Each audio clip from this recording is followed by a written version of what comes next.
Hi, I'm Angie Hicks, co-founder of Angie. When you use Angie for your home projects, you know all your jobs will be done well. Roof repair? Done well. Kitchen sink install? Done well. Deck upgrades? Done well.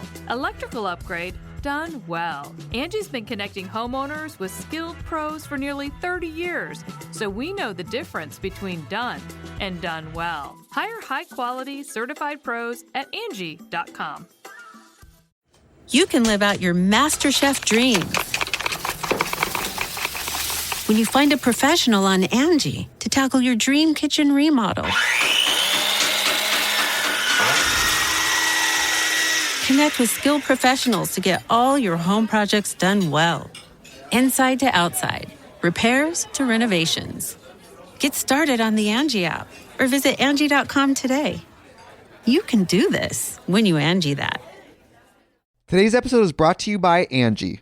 Angie has made it easier than ever to connect with skilled professionals to get all your jobs and projects done well. Let me tell you, there's the version of it where you try to do something at home, and then there's a version of it where you have someone help you, you watch them do it the right way, and you go, thank God I didn't try to do that myself.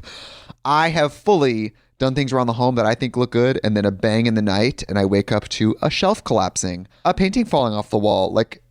I've seen it all go south. I own a home, and I can tell you, I know how much work it can take. Whether it's everyday maintenance and repairs or making dream projects a reality, it can be hard just to know where to start. But now all you need to do is Angie that and find a skilled local pro who will deliver the quality and expertise you need. Whatever your home project, big or small, indoor or outdoor, you can Angie that and connect with skilled professionals to get the project done well. Right now, one of my wish lists is I want a bike for my condo in Milwaukee, and I would love to rig it up on a pulley in the ceiling because I have one of those lofted ceilings, but I'm so scared to try that on my own. Angie has 20 years of home experience, and they've combined it with new tools to simplify the whole process. Bring them your project online or with the Angie app. Answer a few questions and Angie can handle the rest from start to finish, or help you compare quotes from multiple pros and connect instantly, which means you can take care of any home project in just a few taps. Because when it comes to getting the most out of your home, you can do this when you Angie that. Download the free Angie mobile app today or visit Angie.com. That's ANGI.com. Blah, blah, blah, blah, blah, blah. See? That's the things that are coming out of your mouth, child. Well, that's because you're an idiot. Man, you are one pathetic loser. I am too smart. I am too smart. I am too smart. If you just read the bio for Dr. Steve, host of Weird Medicine on Sirius XM 103 and made popular by two really comedy shows, Opie and Anthony and Ron and Fez, you would have thought that this guy was a bit of, a clown. Why can't you give me the respect that I'm entitled to? I've got diphtheria crushing my esophagus. I've got Ebola virus dripping from my nose. I've got the leprosy of the heart valve, exacerbating my incredible woes. I want to take my brain out and blast it with the wave, an ultrasonic echographic and a pulsating shave. I want a magic pill for all my ailments, the health equivalent of Citizen Kane. And if I don't get it now in the tablet, I think I'm doomed and I'll have to go insane. I want a requiem for my disease, so I'm paging Dr. Steve. Dr. Steve! From the world-famous Cardiff Electric Network Studios, yes, the Cardiff Electric Network Studios, in solidarity with our friend Cardiff Electric, in beautiful downtown Bedabbler City. It's Weird Medicine, the first and still only uncensored medical show on the History Broadcast Radio, now a podcast. I'm Dr. Steve with my little pal Dr. Scott, the traditional Chinese medicine provider, who gives me street cred with the wacko alternative medicine assholes. Hello, Dr. Scott. Hey, Dr. Steve. And my partner in all things, Tacie. Hello, Tacie. Hello. This is a show for people who have never listened to a medical show on the radio or the internet. If you have a question you're embarrassed to take to your regular medical provider, if you can't find an answer anywhere else, give us a call, 347-766-4323. That's 347-POOHEAD. Follow us on Twitter at Weird Medicine or at DrScottWM. Visit our website at drsteve.com for podcasts, medical news, and stuff you can buy. We also have YouTube Shorts at youtube.com/@weirdmedicine and also on Instagram. Most importantly, we are not your medical providers. Take everything you hear with a grain of salt. Don't act on anything you hear on this show without talking it over with your healthcare provider. All right, very good. Check out stuff.drsteve.com, stuff.drsteve.com for all of your online shopping needs. And check out the Roadie robotic tuner at Roadie, ROADIE.drsteve.com. It's also on stuff.drsteve.com. Check out Dr. Scott's website. It's simplyherbals.net. And our Patreon has got an eclectic mix of things. They get the first look at all of the shorts that we do and the YouTube shorts and Instagram posts and stuff like that. All goes on Patreon first before anybody else sees it. In addition, they get the full version of the video recording of this show, and they get all the behind the scenes stuff and the music and all that, whereas the YouTube channel now is just getting excerpts from the show. And so check that out at patreon.com/weirdmedicine. And if we do any live streaming, I'm going to do a gambling channel even. I think, that stuff will go on our Patreon as well. And then cameo.com/weirdmedicine. I'll say a shout out to your mama. And hang on a second. That was Myrtle's cousin calling. Let me see if I can get her back on the phone here real quick. Everybody loves to hear from Ermeline Spratt, ladies and gentlemen. Let me see if I can get her here. Let's see. Oh. Well, I didn't know what you was doing there. Well, I was going to wish you a 69th happy birthday. Well, 69. Yeah. 66. Watch old Laverty now. She'll want to do that 69 thing. Oh no! I don't know what that is. She might. I'm doing my show. I'll call you back. I knew you were. Oh, you did? Okay, I'll see you. Bye. Idiot. Oh, God, he's crazy. All right. Don't forget Dr. Scott's website. It's simplyherbals.net. That's simplyherbals.net. Everything going okay over there, Dr. Scott? Oh, yes. Yeah, it's getting to be fall allergy season, so... 'Tis the season. I've got my order in for my Dr. Scott's CBD nasal spray, which I got from simplyherbals.net. It's got buffered saline and peppermint oil and a little CBD in there just to kind of even things out, and I have used it every day, so thank you. Not an ad, just letting you know Dr. Scott is on this earth. And check us out on Normal World. I'm a little behind. I said last week that the next one's going to be about squirting, a.k.a. female ejaculation, and I still haven't finished it. So this one, I got to get it right. Now, if you want to read about it, go to drsteve.com and just search female ejaculation, and I have the actual answer to the scientifically what's really going on. Is it just piss? Is it something else? So give that a read. All right, very good. Thanks for everybody in the waiting room. We call them the Fluid Family. Yuck, terrible name, but that's.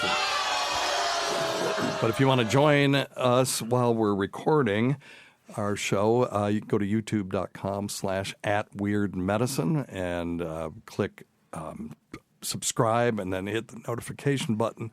And then follow us on Twitter, too, @WeirdMedicine. And we usually record Saturdays somewhere between 11 to 12 Eastern in the morning, and but at other times at my pleasure. So just keep tabs on that and join. We have a small but delightful group of people that watch us record this live. I don't know why they want to do that.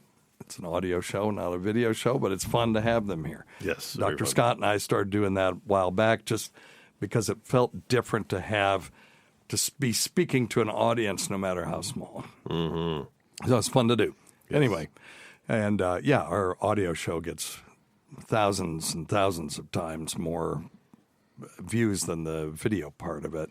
But that's okay. That's because we do a radio show and a podcast, not a video show. Anyway, Tacie. How are you? Yes, sir. I'm fine. Do you have some Tacie's Times of topics today? Well, I sure do. All right. It's Tacie's Time of Topics, a time for Tacie to discuss topics of the day.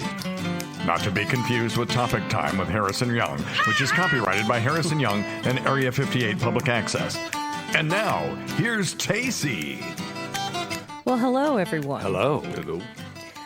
So the first topic is about sexually transmitted infections that you've never heard of. Oh, really? Yes. Oh, that's a good one. Who sent you this? This is I Stacy sent Deloach? it to my damn self. Wow, There you you go. actually did. Okay, I'm going to give you a preemptive bell. Give thyself a bell. For actually Probably doing deserved. some show prep. That's probably You know what? deserved. I do show I'm prep with you. every Yeah, week, so okay, whatever. suck it. Okay. Trichomoniasis. Yeah, I've never heard of that one. Worldwide, It's trichomoniasis. trichomoniasis is the most common non-viral STI with more than 270 million cases in 2008. More than the combined total of chlamydia and gonorrhea, it's still pretty rare in the UK, but it's most common in under 25s and is 10 times more common in the black ethnic minority populations than in the general population. There are only around 6,000 cases each year compared to over 200,000 cases of chlamydia. It infects the genital area, causing a greeny yellow, frothy vaginal discharge. It's unbelievable, and it's unmistakable when you see it. It just looks like nanner pudding coming out of the old meat wallet. Yeah. Discharge from the penis, pain when passing urine, itching of the genital area, and discomfort in the abdomen. However, as with many STIs, most of the time there are no symptoms that can be fully cured with antibiotic treatment. Yeah. Well, there you go. Use metronidazole.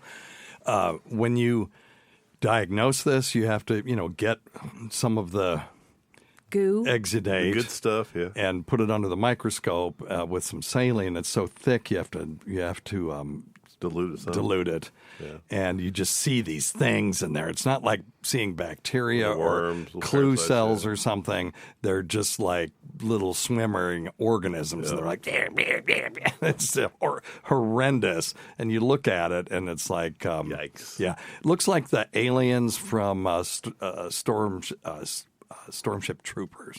The movie, remember the bugs, but the little tiny microscopic versions of those. Oh. Yeah. Yuck. Yep, not good. Pass. Shigella. Did I say that correctly? Yes, you did. It's transmitted sexually, but it can also be transmitted by poor hand hygiene. Right.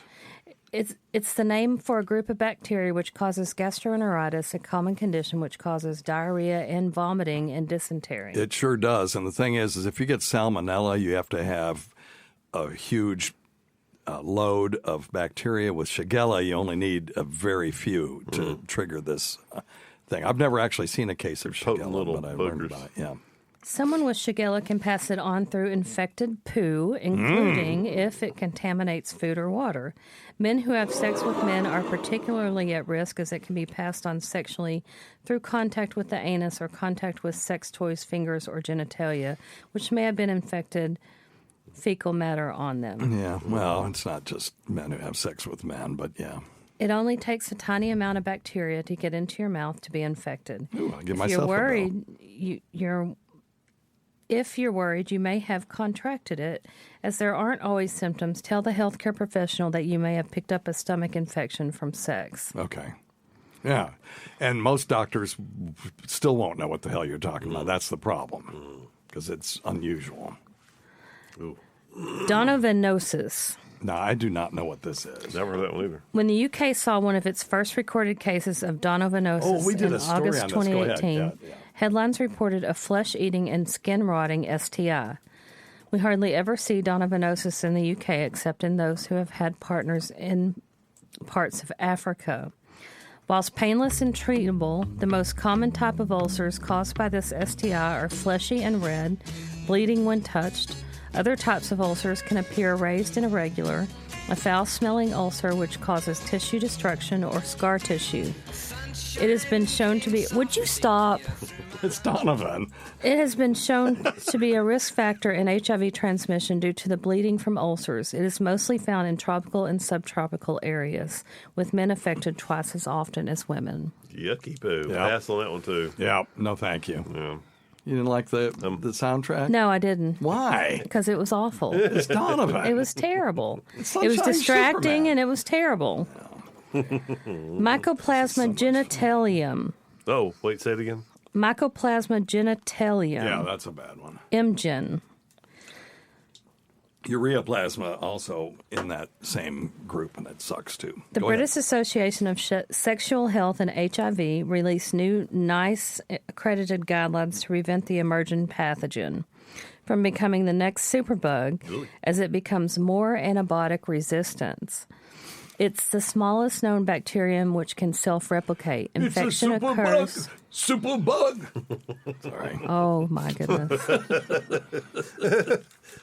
That was pretty good. Are you got it all out? Not even close. Infection occurs through genital to genital contact or genital to rectum contact, affecting 1 to 2% of the population, more commonly in non-white ethnic groups, smokers, and those with multiple sexual partners. Most people have no symptoms and, unaware of the condition, can develop complications such as pelvic inflammatory disease, sexually associated reactive arthritis, premature birth, miscarriage, stillbirth, and pain and swelling of the testicles. If MGen becomes completely antibiotic resistant, up to 3,000 women who have MGen-caused pelvic inflammatory disease would be at risk of infertility. This is a real problem. There are people that have chronic infections with this stuff, they can't get rid of it. Yeah. And what you end up doing is getting on things like doxycycline or azithromycin for months, and maybe you can get it eventually eradicate it. Okay, here we go. Lymphogranuloma venereum. No, that's correct. LGV. Give thyself a bell. Most people have heard of chlamydia, but have you heard of LGB? It's a type of chlamydia which attacks the lymph nodes. It can be picked up by any ordinary chlamydia test, but requires longer treatment than chlamydia. It's been rare in the UK since the early 2000s, but there has been a series of outbreaks, mostly affecting HIV-positive men who have sex with men. LGV often has no symptoms, especially in women, or can cause symptoms such as blistering, pain in the lymph nodes, in the groin, fever, and tiredness, as well as inflammation in the lining of rectum in men. Get your hand off my penis! If left untreated, the symptoms become more severe, causing lasting damage to infected tissue and overall health, and reactive arthritis, scarring, swelling, and deformity in some cases. Yeah. Patients may experience swelling of the lymph nodes and the genitals, ulcer, and damage inside the rectum or vagina. Most people recover, but they develop complications. We always worry about the big three, chlamydia, gonorrhea, herpes, syphilis, not so much, but people hear about it. There's all these other things out there that are out to get you. Floating around. This is where monogamy came from. The idea that if you marry someone as a virgin and you only ever have intercourse with them, you'll never have a sexually transmitted disease. That's where it came from. It's the idea of not eating pork came from, cysticercosis. Okay. And, a lot of these things, these social norms were originally sort of the health department. The religious community was the health department of the ancient world, Anyway, go ahead, Tacie. A top 10 list of unusual sexual behaviors. Uh-oh. Uh-oh. Number 10, paraphilic infantilism. Infantilism, yeah. This is like a hebephrenic, adult babies, right? Yeah, it's derived from dressing up like a baby or being treated like one. Yeah. It may or may not overlap with diaper fetishism, which is when a person receives sexual pleasure from wearing or using diapers. Yeah. Formicophilia. Sexual arousal is derived from having insects crawl all over your body or genitals and usually bite or sting you as they do so. Why? What is the name of that one? Formicophilia. Formicophilia. Okay, so formica, it relates to ants, and when you have itchy skin, it's very often referred to as formication, not fornication, right, but formication. And it's they think that whole thing is an evolutionary response to being covered with insects and stuff. So, but anyway, yeah, go ahead. That's disgusting. Yeah. Cuckoldism. Why would anybody want to do that? You can't get rid of the damn thing. That's bizarre, yeah. Yeah. Sexual pleasure is derived from seeing one's partner engage in sexual activity with another person. What's that, cuckoldism? Yes. Is that what you read? Yeah. Or from knowing that one partner is having an affair. A surprisingly high number of men and women appear to have such fantasies. Abasiophilia. Spell it. Abasiophilia. I have no idea what that is. That's sexual arousal derived from either viewing or sexually interacting with a person who has limited mobility. Okay, yes. These are, I do know what this is. These are people who have fetish about amputees and stuff like that. Yeah. It says such as an individual wearing a cast or using crutches. Yeah. Yeah, I think that's a control thing, sort of. You know, they can't run away from you or something. I don't know, but there's this is not that uncommon, actually. Go ahead. Omorashi, sexual pleasure is derived from either having a full bladder or watching someone else have a full bladder with themselves. We just watched a TV show about that. Yeah, we're watching Industry, and they like to show people pee. I think someone and one pee of the on each other. I think one of the showrunners has Omorashi. Yeah, I mean they're always peeing in that show, at least once an episode. And now they got the hottest woman on the show peeing on Jon Snow from Game of Thrones. How the mighty have fallen. Mm-hmm. But anyway, it's a very good show, though. Yeah. I would have been happy if they just talked about it rather than showing it, to be honest. Yeah. But it's a great show. Other than the Omorashi. Yeah. Frottagism. Say it again.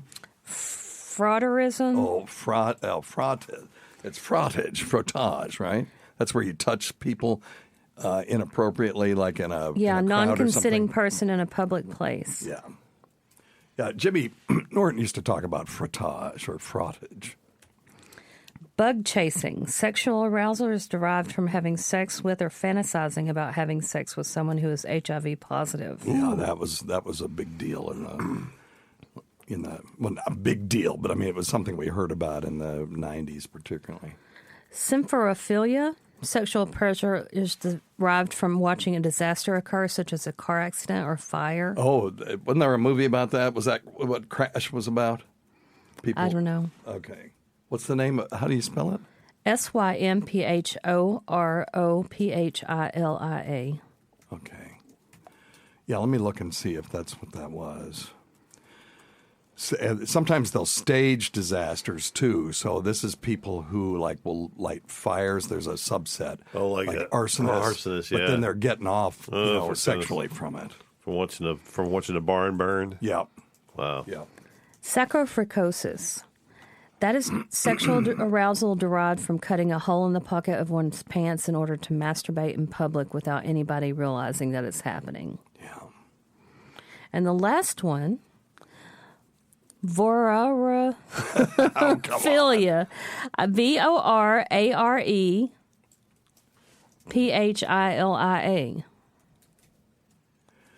Okay, yeah. Vorarephilia. Sexual arousal is derived from the thought of literally either eating another person or being eaten by someone else. What? Well, there you go. Most of these people just fantasize about the act, but some of them actually go through with it. What do you mean? Like cannibalism kind of stuff? It says, click here to read about the case of a man in Germany who was arrested for murder after carrying out this activity. Oh, okay. You mean like human cannibals. Yeah. That's what I was guessing. And those are the topics of the day. Wow. Amazing. There was, so there was this movie called Crash.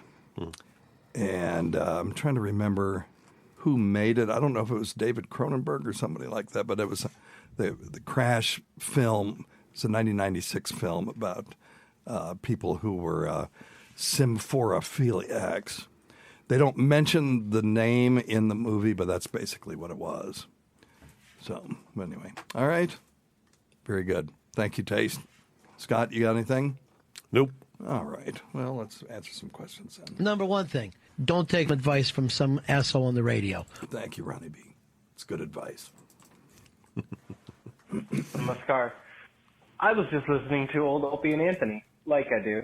Yeah. And Patrice was in there talking to you about how we had not had any cures for diseases. You didn't really get a chance to talk the whole time. Yeah, it was There no were shit. 4 people in there, and they were all talking over you. But if you could go on about some maybe cures. Have we cured? I know we've eradicated smallpox and different things, polio, whatnot. But cures. Have we cured any diseases? Huh. Well, I remember Jim Brewer called you Snuffleupagus. He did? Nothing. I don't remember Okay. that. Bye, bird. Okay, buddy. So what was he talking about? He's asking, have we ever cured any disease? Okay, 3-minute timer starts No, now. we've got another call about the 3-minute timer. It says we should throw it away. Mainly because we're getting cut short on things that people want to know about. So let me. Well, that sucks. I know. Well, it was a good idea. We ran the bit a few times. liked it. I think there are certain shows where Well, we I'm can gonna say we're going to be on a 3-minute timer, and those will be the ones where we want to get through a bunch of phone calls. Let me tell you what the problem is. We didn't get that many phone calls this week. I'm going back to Facebook then. That's all I'm going to do. Okay. So things we have cured. So we cure some diseases all the time. Now, if he's talking about groups of diseases, smallpox has been eradicated. So if you're saying that that's not a cure, there are other diseases that we have eradicated. And one of those was a thing called rinderpest in ruminants. That's in, goats and cows and stuff. And their ongoing eradication of polio, yaws, the guinea worm, and malaria. Malaria would be a big one if we could eradicate the shit out of that. That'd be nice, yep. Now, curing something just means that, the patient is no longer suffering from that. And that's really applies to individuals. Yeah. So we cure urinary tract infections every day. We cure cancer every day, certain cancers, obviously, and other things like that. So, yeah. But the one that I really want to talk about, and it's not a cure, but it's kind of interesting, is bubonic plague. Now, Tacie, are you aware that bubonic plague is still seen in, the United States today? No, I'm not. Yeah, it's caused by a bacteria called Yersinia pestis, and it's spread by fleas. And back in the day, in England and other parts of Europe, people were living with animals, and they had rats everywhere, and they were getting bit by fleas when they were sleeping that were carried by these rats, and then they would get plague, and whole cities would be affected by it. Shakespeare had to flee London no pun intended, but he had to leave London in a hurry because there was a wave of plague coming through. Google the plague of Justinian. Again, that was a plague of European populations that just devastated them to the point that we still hear about it. And that was an ancient Roman kind of thing. And this plague plagued humans, the human population, for generations. And now we hardly ever hear about it. Why? Because we don't live with fleas that much. We're not living with rats. We try to get rid of mice and rats. And we also have antibiotics. So if someone gets a plague, we just throw an antibiotic at them and they're cured. So, it gets its name, a bubonic.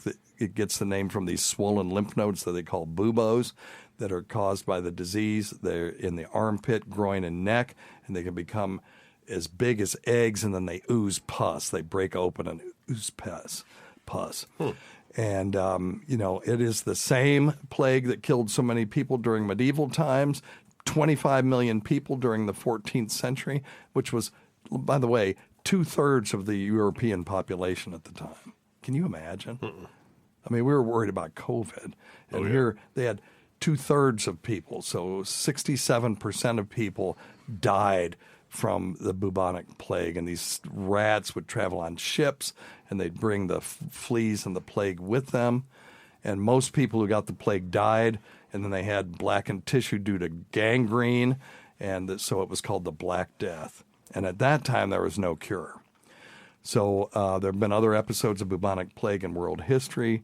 And we still have it in the United States. We'll have, a few cases every year. Let's ask Echo how many cases of plague there were last year. Echo, how many cases of bubonic plague were in the United States last year? From health.com. And there have been 16 reported cases of plague, with 4 deaths, in the United States this past year.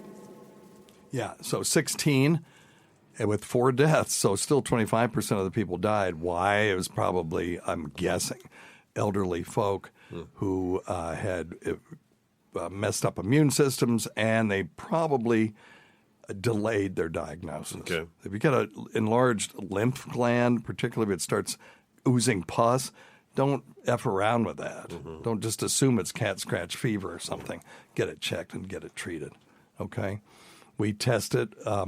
It's very easy to test it. There's just blood or tissue sample tests for Yersinia pestis, and then they treat it with Cipro or even doxycycline. Just very easy to treat, okay?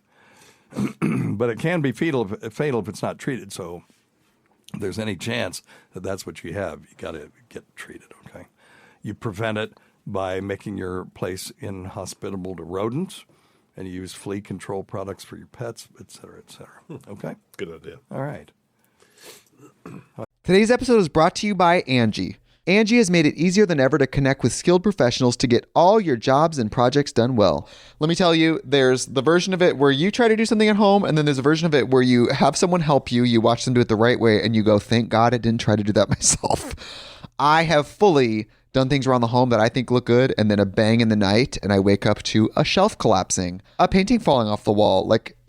I've seen it all go south. I own a home, and I can tell you, I know how much work it can take. Whether it's everyday maintenance and repairs or making dream projects a reality, it can be hard just to know where to start. But now all you need to do is Angie that and find a skilled local pro who will deliver the quality and expertise you need. Whatever your home project, big or small, indoor or outdoor, you can Angie that and connect with skilled professionals to get the project done well. Right now, one of my wish lists is I want a bike for my condo in Milwaukee, and I would love to rig it up on a pulley in the ceiling because I have one of those lofted ceilings, but I'm so scared to try that on my own. Angie has 20 years of home experience, and they've combined it with new tools to simplify the whole process. Bring them your project online or with the Angie app. Answer a few questions and Angie can handle the rest from start to finish, or help you compare quotes from multiple pros and connect instantly, which means you can take care of any home project in just a few taps. Because when it comes to getting the most out of your home, you can do this when you Angie that. Download the free Angie mobile app today or visit Angie.com. That's ANGI.com. Hi, I'm Angie Hicks, co-founder of Angie. When you use Angie for your home projects, you know all your jobs will be done well. Roof repair? Done well. Kitchen sink install? Done well. Deck upgrades? Done well. Electrical upgrade? Done well. Angie's been connecting homeowners with skilled pros for nearly 30 years, so we know the difference between done and done well. Hire high-quality, certified pros at Angie.com. Hi, I'm Angie Hicks, co-founder of Angie, and one thing I've learned is that you buy a house, but you make it a home. Because with every fix, update, and renovation, it becomes a little more your own. So you need all your jobs done well.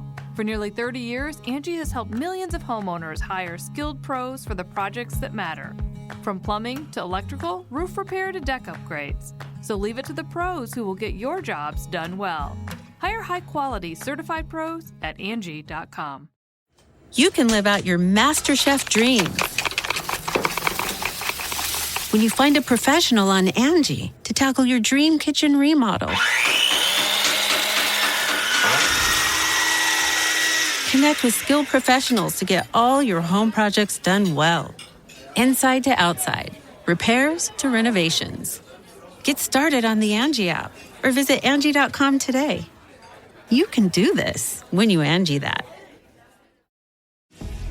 Looking to invest? Start your journey by exploring exchange-traded funds with Global X ETFs. Exchange-traded funds, or ETFs for short, create baskets of stocks, bonds, and other assets that you can buy in a single trade. Global X specializes in ETFs that track emerging trends, like the rise of artificial intelligence, as well as strategies aimed to generate income potential. Visit globalxetfs.com to discover how you can get started. How many minutes was that, Tace? I don't know. You told me to stop. Oh, God.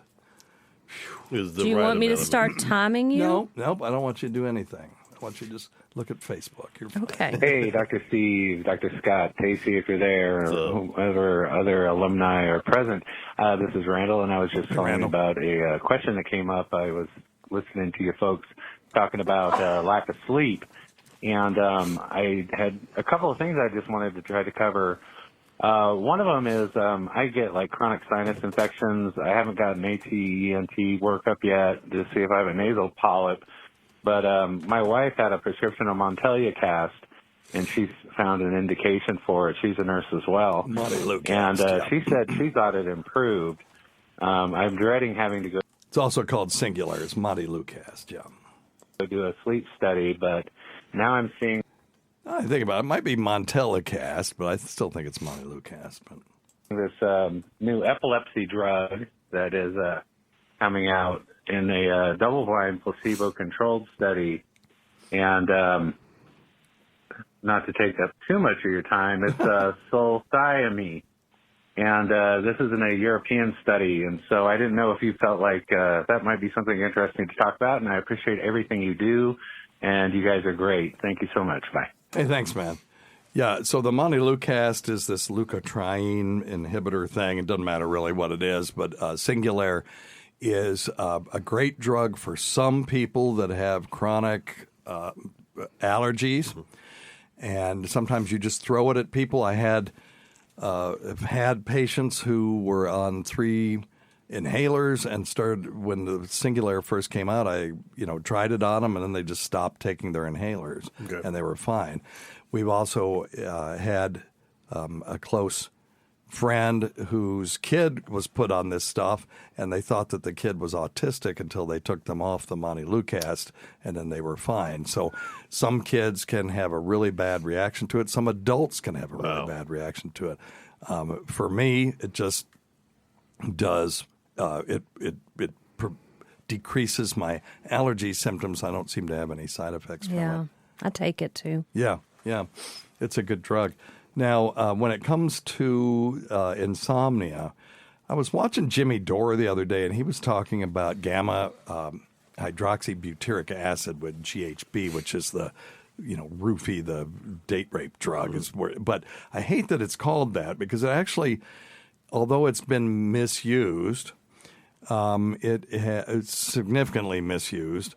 It has some really good properties, and there's a branded version of it called sodium oxybate, which is sold under the brand name Xyrem, and it really is kind of a cure not only for insomnia, but for certain forms of narcolepsy. So I have narcolepsy, and I'm driving down the street, and all of a sudden my brain says, okay, it's time to go to sleep. And it's like, why are you trying to kill us? And it's like, then who am I talking to in there? But he has been getting more sleep, just so you know. That's a good thing. That's the key, isn't it? Is get this. If your sleep architecture is effed up, then you may end up having to make up for that sleep during the day. Like while you're driving. And so the hypothesis, so one of the things they do, is they'll give you stimulants. Right. And so the stimulant is sort of keeping you awake, but then it doesn't do anything about the disordered sleep architecture.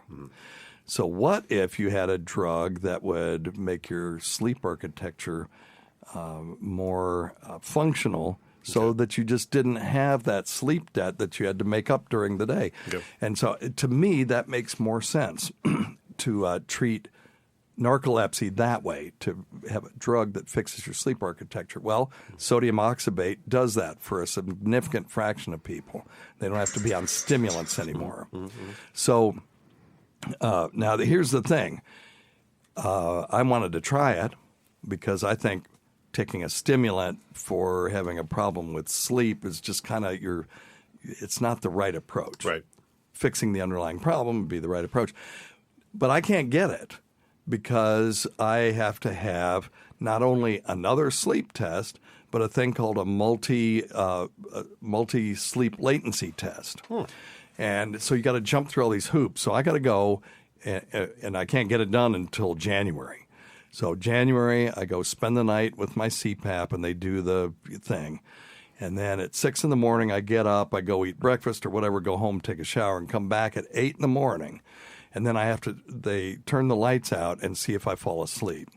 And they do that from 8 to 10, and then they'll do it again from 11 till 1, and then from 2 to 4. I've got to do it. Yeah, I have to be there till 4 o'clock. And if you fall asleep, 2 times out of the 4, and you have REM sleep, which I know I will because I always dream. Yeah, sure. Then that's a positive test. Then you can get this stupid drug. But, I don't know why they're withholding it from everybody because it is, I get it. It can be abused. So can Percocet. Yeah. So can transdermal fentanyl. All these things can be abused, but we're still able to prescribe them.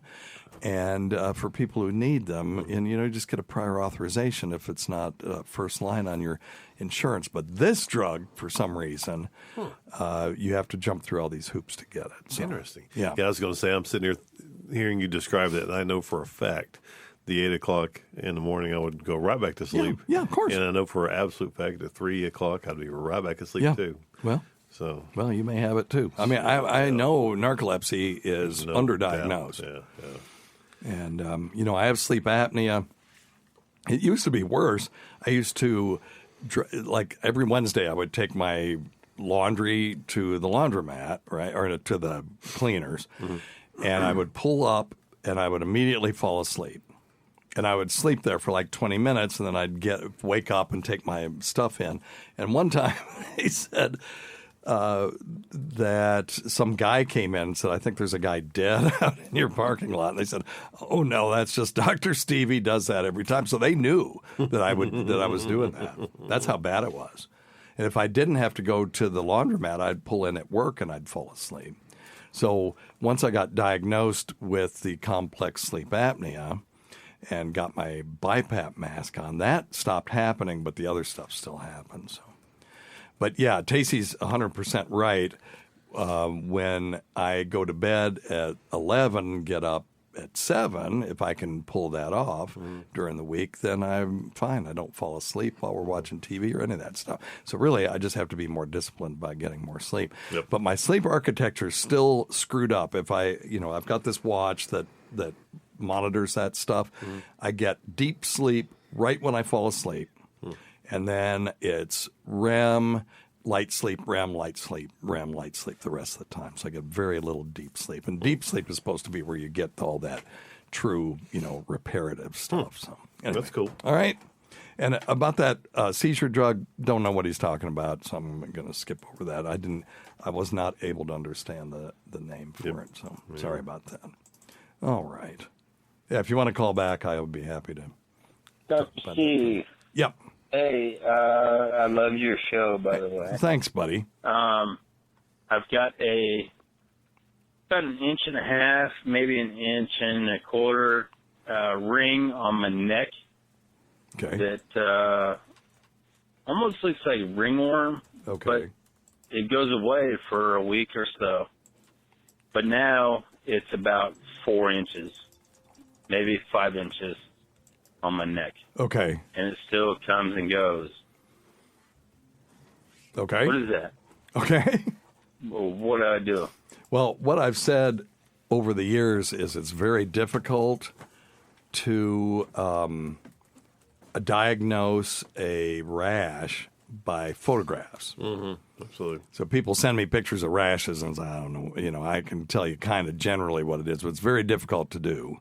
Now, some dermatologists can do it because they're used to looking at these things on slides, and they give presentations, and that's part of the way that they learn is they just look at one slide after another, and so they can do it better than I can.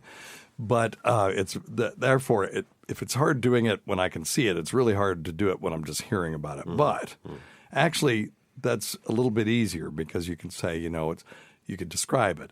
It's papular erythematous, pruritic rash with, in a ring shape or whatever. And then you're kind of talking about what it really is. So this guy has a ring-shaped lesion. Those are called annular lesions. So this is annular. It's not a macular lesion, which would be a plaque or something that's completely filled in.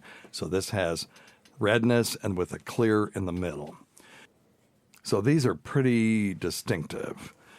And so one of the sort of ring-like lesions is erythema migrans. Now, erythema migrans is a rash of Lyme disease. But the problem is it doesn't come and go. What it does is it comes and then it gets larger and larger and then it fades out. Okay. So sometimes people miss it.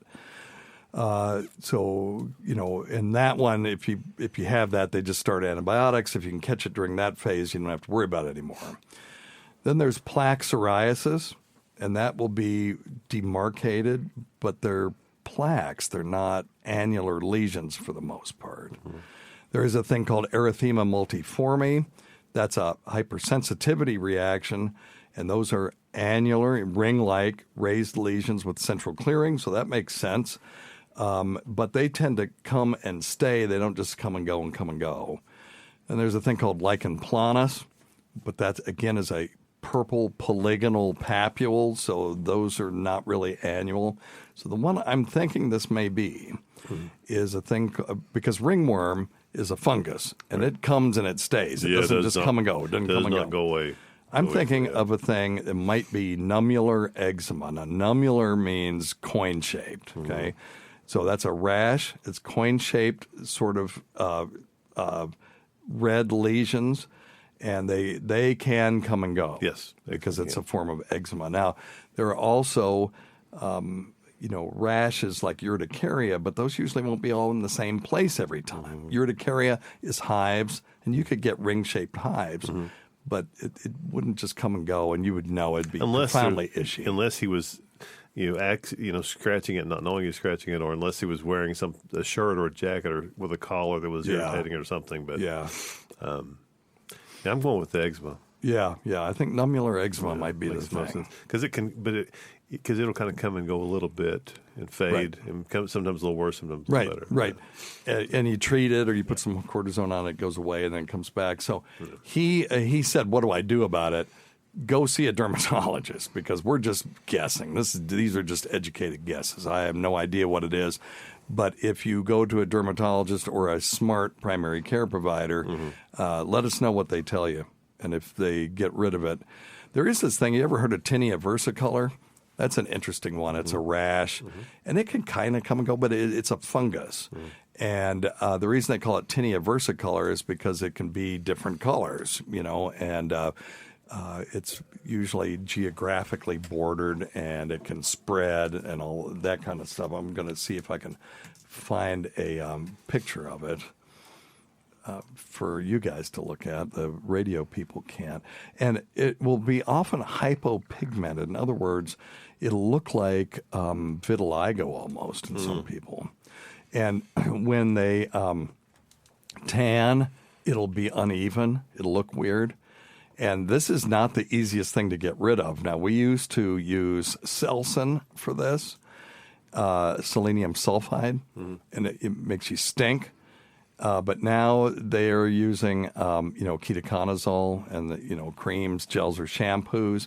But you can also take itraconazole, which is Sporanox, which is an oral tablet to kill it. And one of the ways that they would do this was pretty cool. They would give somebody the pill and then have them get on a treadmill and sweat. And the drug would be excreted onto the skin, or secreted onto the skin through the sweat, and then when they would dry, the medicine would be right where the problem is, and it would kill it. And it would not only kill it just on the surface, but because the sweat glands are relatively deep, it would kill it all through the dermal and epidermal layers. Pretty cool. You could do that with diflucan as well, or AKA fluconazole. All right. Let's do this one. This is one that everyone should know about.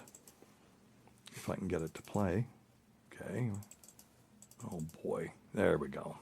Dr. Steve, this is Jesse. Hey, Truck Jesse. driver. Hey, Jesse. Called a whole bunch of times. Actually listening to your show right now, Saturday night. Hey, thanks, man. Anyway, I'm in the process of buying a new home right now, Yep. and they told me that it's up to me to get that. I believe it's called radon. Yep. Or radon. It starts with an R. Yeah, I believe radon. That's what it is. It's that shit that comes up through the soil. That gas. They say it's the second leading cause in lung cancer. And I looked into it, and they say it is, but I don't fucking understand it. And why the fuck does it come from the soil? Yeah, absolutely. And why does it cause cancer? I don't understand. Because look at all the fucking farm fields. And that's where I live by, nothing but farm fields. That's different, though. I guess I just don't understand it. And I figured a man with your expertise would be able to answer that question. Okay, man. Thanks a lot, man. Flattery will get you everywhere.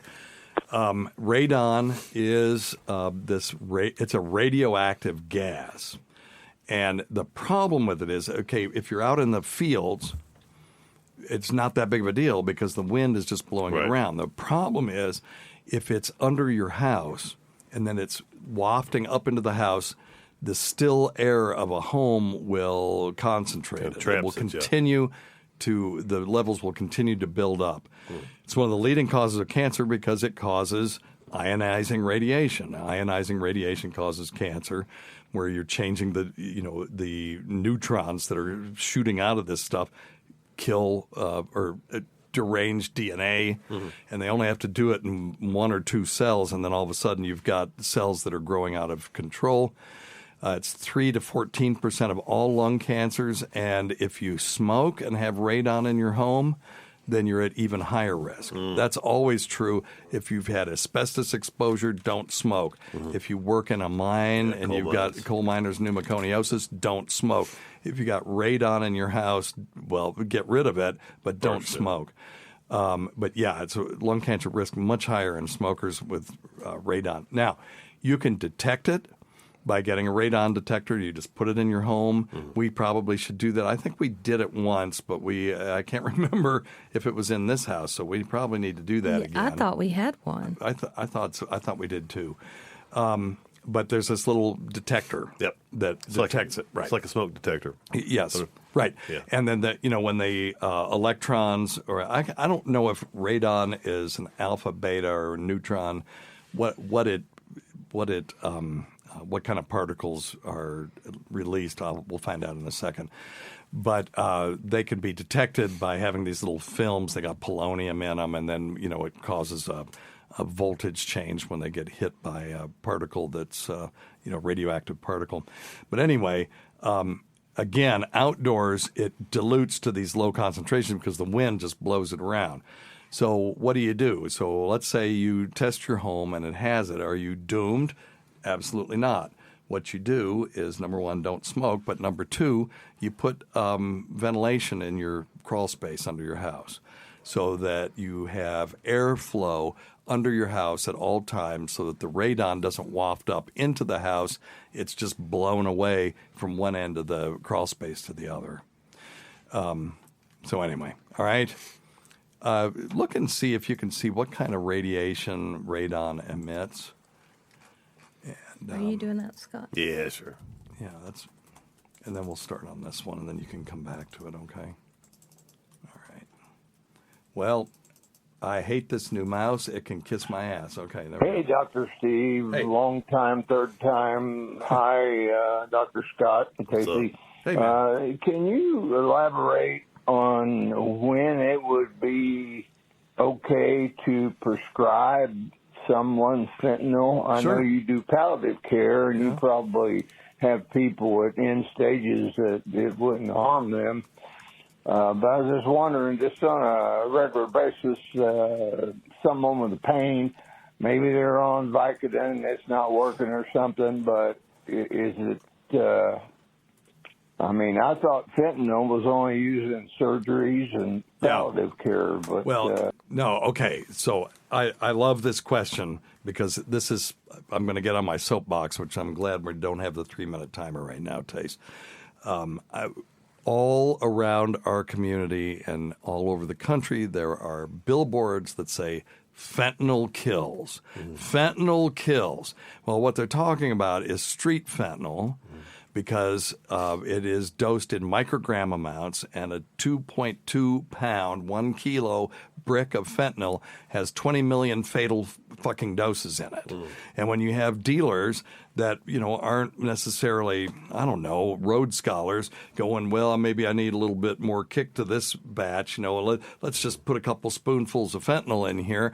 And now you've got these baggies going out where people are dying. So fentanyl in that situation does kill. All fentanyl is an opioid. It just like morphine, oxycodone, hydromorphone, aka Dilaudid, that kind of stuff. But the molecule itself is slightly different. It's a very small, fat-soluble molecule, so you can do some things with it that you can't do with, say, morphine. Yep. Like you could put it on a patch, and it is absorbed through the skin.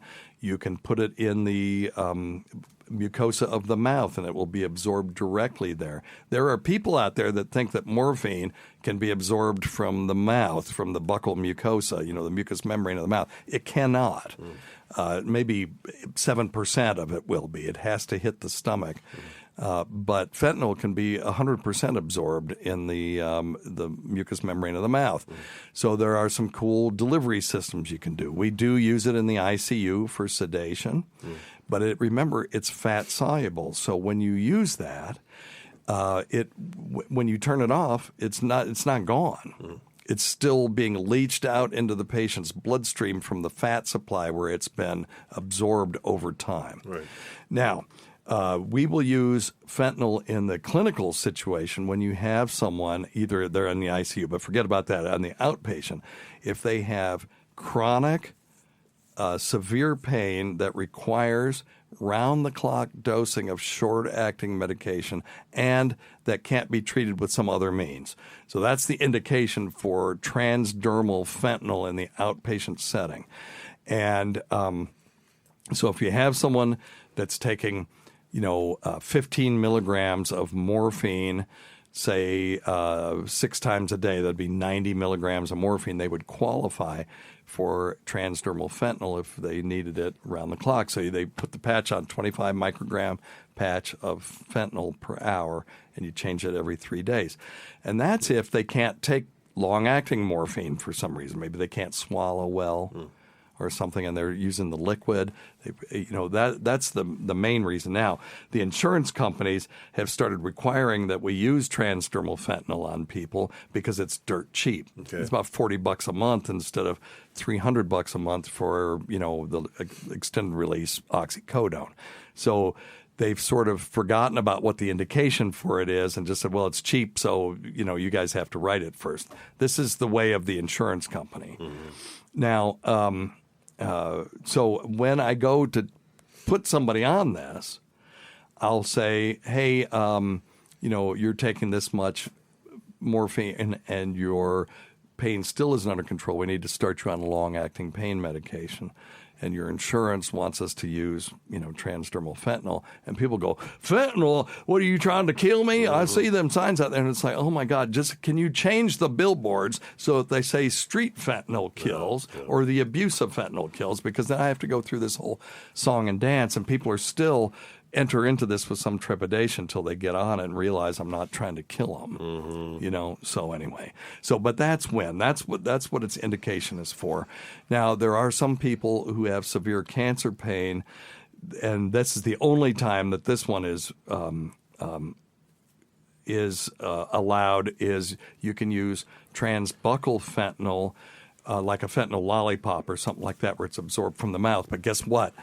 Those things, the doctors, they sent out this survey to doctors asking, do they understand how to prescribe these things?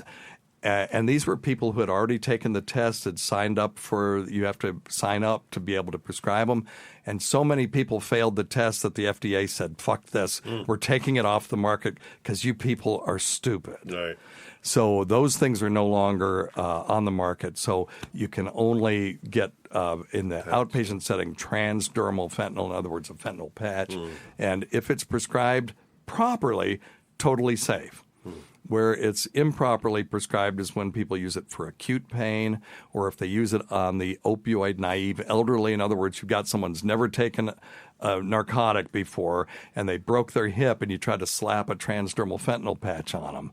Takes 6 days for it to reach steady state is the first thing, and then and most of the time you're going to overdose them. And then they're in the nursing home, and these things look like cellophane. If they don't send the medication administration record with them, nobody knows that they're on it. They can't figure out why they're completely gorked out. Yep. It's bad. So using it improperly can be dangerous, but used properly by a provider that knows how to prescribe, it's totally fine. It's just another opioid. It's just one that's a little bit trickier. Cool. Okay. So let's do this one before we get out of here, and then we're going to check in with the Fluid family and see how they're doing. If you want to join the Fluid family, again, go to youtube.com/@weirdmedicine and click join, but you don't have to join. Just click join and then click the button that says accept gifted memberships, because Myrtle gives out memberships every week to random people. And other people give gifted memberships as well. And also click the notification button and subscribe to the channel. And then that way you'll get notifications when we go live. And then you can hang out with us and we'll shoot the shit. Hey, Dr. Steve, it's Randall. Hey, Once Randall. again, Dr. Yeah. Scott, Tacie, or all the other alumni that might be present. The sunburnt dick with a sundial, what? You get a piece of yarn. Dude, around once. Measure it. Or you can do another nefarious podcaster said is center of the anus to just past the tip. Oh, so, well, he's talking about measuring. I don't know what he's doing. He's talking about measuring the circumference and the length of your junk. And yes, you do not go from the center of the anus, because if they did, I'd have a 14-inch member. So, yeah, you go from the base of the penis when it's erect. Thank you. All right, let's see what we got here. Myrtle Manus gifted 20 Weird Medicine with Dr. Steve memberships. Thank you, Myrtle. I see a lot of people got those. And let me see here. Okay, Dr. Scott, you got any questions? I've got 2 questions. Okay, very good. Don Phillips wants to know, anytime I lay down, I get congested. If I don't take a Zyrtec D before bed, I wake up full of snot and can't breathe through the night. Okay. What's up? Well, he's got perennial rhinitis. I'm not a big fan of taking the Zyrtec D just because the pseudoephedrine that's in there, has some adverse effects, and taking it before bed may distort your sleep architecture as well. I just wonder, I'll tell you what I like are the Breathe Right nasal strips. Breathe Right nasal strips rule because they open up your nasal passages without using medication. And then the other thing I would do is just try this. If you're waking up with snot, try a Navage at nighttime before you go to bed. I think he said he tried a Navage, but I don't know. Oh, he did? Yeah, I think he did, Okay, yeah. all right. Yeah, Well, I would do it before you go to bed. So clear out all of the, and then if you need to take a regular Zyrtec or something, that's fine. Then the non-drowsy antihistamines are reasonable. And the other thing possibly is to get one of those highfalutin air filters. Yes, I have a filter. Especially in your bed. Yeah, we got one for one of our kids. They're not that expensive. No. And they're relatively quiet. You just put it one corner of the room and keep that door closed. And what it'll do is it'll take a lot of the pollen and mold particles and dust and stuff out of the air for you. So wash your sheets, wash your head, Yeah. wash your dogs. Yeah. Wash your air. Yeah. So, very good. Yeah, I would at least try those. One more question. Yeah. This is from Homer. He wants to know what the difference is between a CPAP and a BiPAP. Oh, that's a good one. Yeah, that's a great question. Tacie, you want to take part of that? Oh, I don't know. Okay, all right. Well, Tacie uses CPAP. I use BiPAP. So CPAP is continuous positive airway pressure. And so what that does, all that does is apply counter pressure when you're breathing, and that keeps your airway open. But when they did that to me, I stopped breathing because I have a thing called central sleep apnea. And for whatever reason, that thing triggered my brain to just think it didn't have to breathe anymore. Okay. So the BiPAP is biphasic positive airway pressure. In other words, it has a pressure coming in and a pressure coming out. So it's also called non-invasive ventilation. So if you heard of mechanical ventilators, they stick the tube down your throat. You can do this by just strapping a mask on somebody. It pushes air in, and that gives them a little back pressure on the way back out. And that keeps the airways open, and it stimulates you to breathe, and it'll even breathe for you if you have no drive. And that's the difference. So CPAP is just back pressure. BiPAP is in pressure, pressure forcing air in, and then back pressure as it comes back out, just to keep the airways open and keep the alveoli going and make sure that you're actually breathing. Okay? That's a good one. So people who have complex or central sleep apnea, they don't have an obstruction in their airway, they just don't breathe. And so they need BiPAP to make sure that they're breathing during the night. Whereas what Tacie has is obstructive sleep apnea. She just needs back pressure just to hold the airway open. Does that help? Yeah, I think it's great. Okay. Good Anything stuff. else? No, sir, I believe that's all. All right. Well, thanks always go to Dr. Scott. Thanks to the Fluid family in the waiting room. We appreciate you guys. Thanks to everyone who's made this show happen over the years. And listen to our SiriusXM show on the Faction Talk channel, SiriusXM, channel 103, Saturdays at 7 p.m. Eastern, Sunday at 6 p.m. Eastern, on demand, and other times at Jim McClure's pleasure. Many thanks to our listeners whose voicemail and topic ideas make this job very easy. Go to our website at drsteve.com for schedules, podcasts, and other crap. Go to Dr. Scott's website at simplyherbals.net for CBD nasal spray, fatigue reprieve, and stress less. Yep. And I'm going to be on, just a plug on the All Apologies podcast this week. We're going to be talking about why they should be apologizing for the new Star Wars. No one's actually apologized for it yet, but they should. Until next time, check your stupid nuts for lumps, quit smoking, get off your asses, get some exercise. We'll see you in 1 week for the next edition of Weird Medicine. Thanks, everybody. Goodbye, everyone.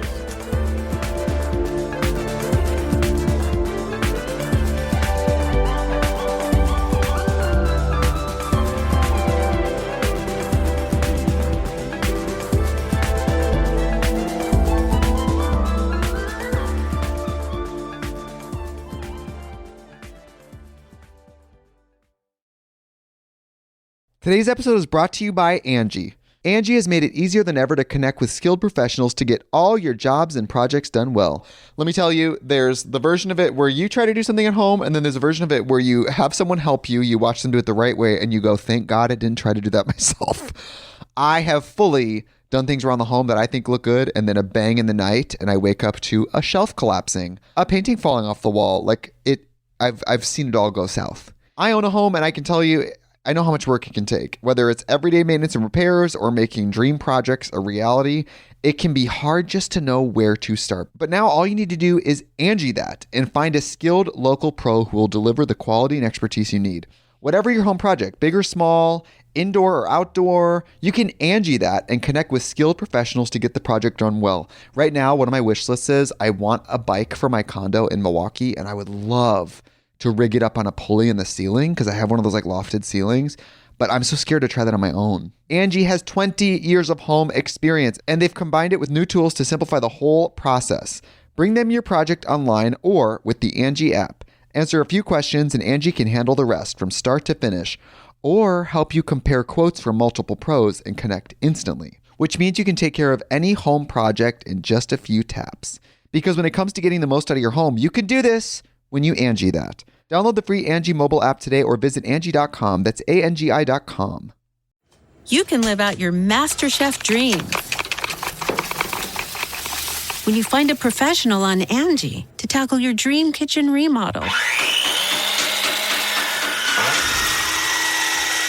Connect with skilled professionals to get all your home projects done well. Inside to outside, repairs to renovations. Get started on the Angie app or visit Angie.com today. You can do this when you Angie that.